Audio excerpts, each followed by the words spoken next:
Puji nama Tuhan, ada dalam perkunjungan pelayanan awal tahun dan kita boleh diberkati dengan kebenaran firman Tuhan pada siang hari ini. Injil Yohanes pasal yang ke-16 ayat yang pertama hingga ayat yang ke-4a. Bapak Mama, saudara orang beriman, kita tentunya akan merasa kecewa, tawar hati. Bahkan kotong orang timur ini kalau seandainya orang omong di depan-depan, itu berarti kotong geser belakang dan kotong sonde akan maju di depan lagi. Tentunya bahwa hanya karena kita merasa kecewa, tawar hati, bahwa apa yang akan kita dengar, bahkan apa yang diperkatakan, tentunya bertolak belakang dengan apa yang kita inginkan. Tentunya bahwa apa yang terjadi kepada kehidupan para murid-murid, bahwa ketika Yesus akan naik ke sorga, mereka ada dalam satu situasi penuh dengan kekecewaan, ketakutan, dan tawar hati. Karena itu tentunya bahwa Yesus menyampaikan beberapa hal penguatan kepada murid-murid ketika itu, supaya ketika nanti Yesus tidak bersama-sama dengan mereka, tetapi tentunya bahwa mereka tetap gencar dalam pekerjaan pelayanan karunia Tuhan. Karena itu pada bagian ayat-ayat sebelumnya, kalau kita membaca bagian Injil Yohanes, Yesus menyampaikan atau memberitakan banyak perkara-perkara penguatan untuk murid-murid. Di antaranya Yesus menjanjikan rumah Bapa diawali dengan kata janganlah gelisah hatimu. Itu pada bagian ayat yang ke-14. Dari bagian firman Tuhan, pada bagian pasal yang ke-14 juga Yesus menjanjikan penghibur. Dia mengatakan dia pokok anggur yang benar, di mana dia merupakan bagi tempat untuk kita bergantung. Tetapi juga dia memberi perintah untuk saling mengasihi. Dia juga tentunya memberikan penguatan bahwa dunia akan membenci murid-murid dan mereka yang mengikut dia. Tetapi tentunya bahwa dalam hal ini Yesus kembali menguatkan murid-murid, semuanya ini kukatakan kepadamu, supaya kamu jangan kecewa dan tawar hati. Yesus tentunya menyampaikan ini karena berada di bawah suatu perikop dunia membenci Yesus dan murid-muridnya. Maka dari situ tentunya bahwa Yesus memberikan penguatan. Semuanya ini kukatakan kepadamu supaya engkau tidak gelisah, tidak kecewa, tidak tawar hati, bahkan menolak aku ataupun menolak pekerjaan pelayanan karunia Tuhan.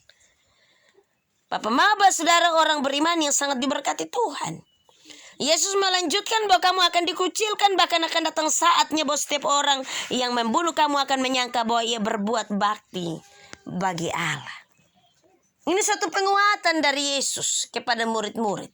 Tetapi tentunya bahwa firman Tuhan ini datang dan kemudian menjadi bagian perenungan bagi kita di tengah-tengah persekutuan beriman. Apa yang tentunya diperhadapkan kepada kita dalam kehidupan pelayanan dan persekutuan tidak sama dengan apa yang dihadapi oleh para murid ketika itu.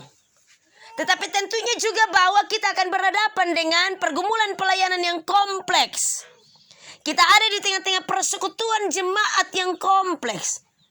Urus banyak orang ini tentunya bahwa ini bukan hal yang gampang. Dengan berbagai latar belakang pemikiran, pemahaman, latar belakang karakter, dan seterusnya. Tentunya bahwa ini hal yang rumit Bapak Mama. Dan kita berhadapan dengan hal-hal ini.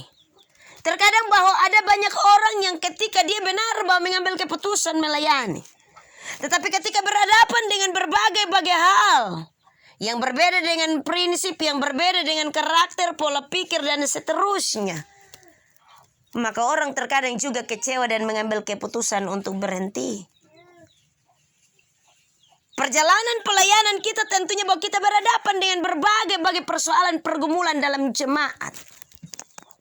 Mungkin pelayanan tidak berjalan baik. Salah satu majelis mungkin mengalami kevakuman karena tentunya dengan pergumulan tersendiri pelayanan sonde jalan.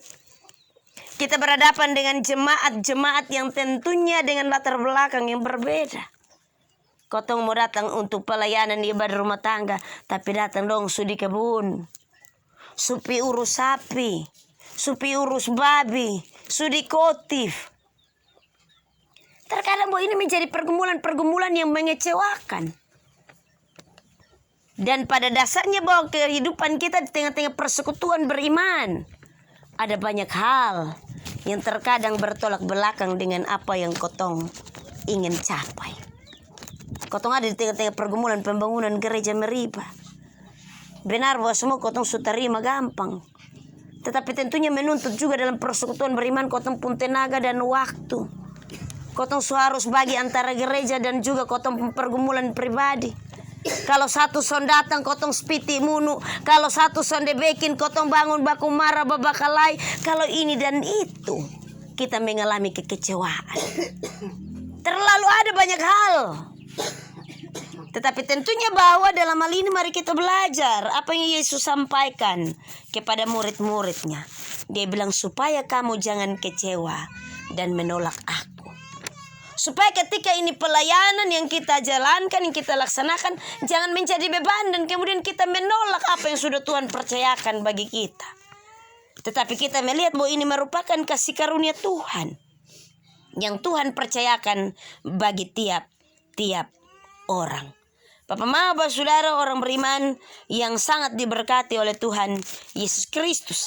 Karena itu pada bagian yang keempat Yesus menyampaikan kepada para murid, tetapi semuanya ini kukatakan kepadamu, supaya apabila datang saatnya, kamu ingat. Dia menyampaikan ini melalui kebenaran firman-Nya sebagai pengingat bagi kita. Bahwa tidak ada pekerjaan pelayanan yang gampang, yang mudah, yang instan. Kita akan berjumpa dengan banyak hal. Sekali lagi tentunya semua hal itu akan bertentangan dengan hati nurani kita. Tetapi tentunya bahwa mari kita melihat bahwa dalam hal ini yang ditekankan oleh Yesus melalui Injil Yohanes, tetap bertekun. Tetap bertekun. Apapun keadaannya, tetap bertekun. Buah ketekunan itu manis. Kotong pergumulan sangat panjang dalam pelayanan. Ada banyak hal yang tentunya terjadi dan kotong selewati. Tetapi tentunya bahwa semuanya kotong capai hasil sampai dengan hari ini hanya karena buah ketekunan. Kalau orang sonde bekerja, dia sonde mungkin makan. Kalau orang sonde bekerja, dia sonde mungkin mendapatkan keuntungan. Kalau orang sonde bekerja, dia sonde mungkin dapat hasil yang baik. Sama juga dengan pelayanan. Yang dibutuhkan adalah ketekunan tiap-tiap orang. Bagaimana ini pekerjaan pelayanan kita bawa dan kemudian kita melihat bahwa ini merupakan bagian yang sudah Tuhan tentukan bagi kita. Di dalam ketekunan tentunya kita tidak akan mengalami kekecewaan dan kita tidak akan menolak kepercayaan yang sudah Tuhan berikan bagi kita. Bapak, Mama, Saudara, orang beriman yang sangat diberkati oleh Tuhan Yesus Kristus, kita tentunya sudah ada di tahun pelayanan yang baru. Kita sudah membuka pelayanan dari tanggal 15. Dan hari ini kita ada di tengah-tengah perkunjungan awal tahun untuk penggalian gagasan, untuk menyampaikan ide, untuk menyampaikan usul saran dan seterusnya. Tentunya bahwa mari dengan segala hikmat Tuhan yang Tuhan beri bagi kita, kasih kuasa Roh Kudus yang menuntun kita, mari kita bersama-sama bergandengan tangan untuk kemudian kita melanjutkan pelayanan yang Tuhan anugerahkan dengan kita duduk dan kita bersepakat bersama-sama. Tuhan memberkati kita dalam terang firman-Nya. Bertekunlah terus dalam iman dan percaya. Sebab Dia yang mengutus kita adalah setia. Amin.